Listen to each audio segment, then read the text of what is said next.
This is a journey into sound. Stereophonic sound. 104.9 KGN, feeling groovy. KFM. All right, Ivor.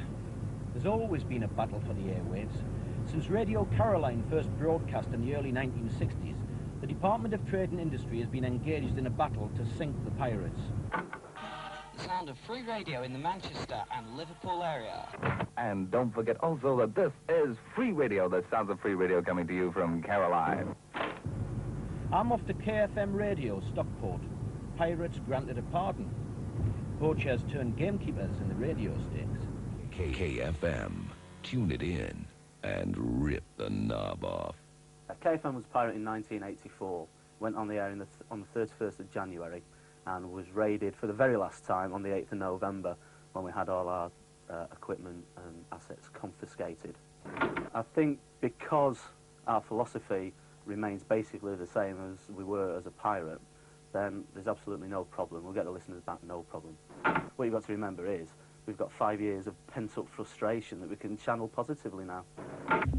Keep this frequency clear. The excitement, the threat, the romance of illegality, all that's behind KFM now, as we enter radio's underworld and go in search of pirates left afloat.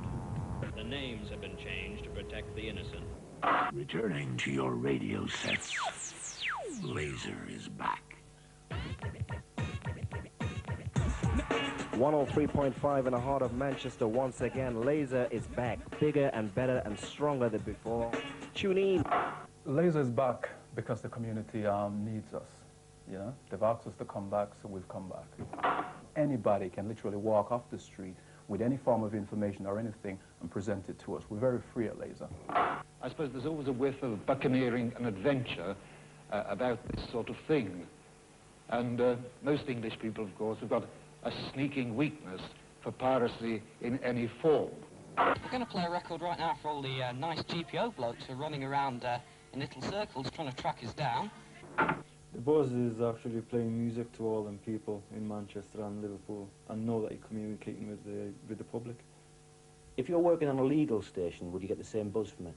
I don't really think so because there's too much of telling you what to actually do, too much formality. Sunset Radio. I have never been a fan of pirate radio, I'm afraid. I think they steal from people, they do not provide any sort of a service at all, and I think they should be blown out of the water. These pirate stations like TCR and Lazer, we're not getting off the air for nobody. The community wants us and we stay in there as much as possible. Tune down the FM 103.5 to the Pirates of the Air on Merseyside, staying one step ahead of the DTI. It's TCR going live from their hide. I'm called Rico T on 1049 TCR radio.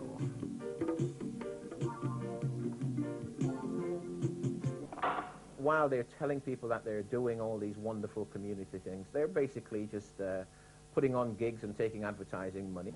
No, we've never been involved in house parties, actually. That sounds as if somebody's pretty desperate. Anybody who's making those kind of accusations, they sound pretty desperate. They sound pretty worried about some form of competitions and so on.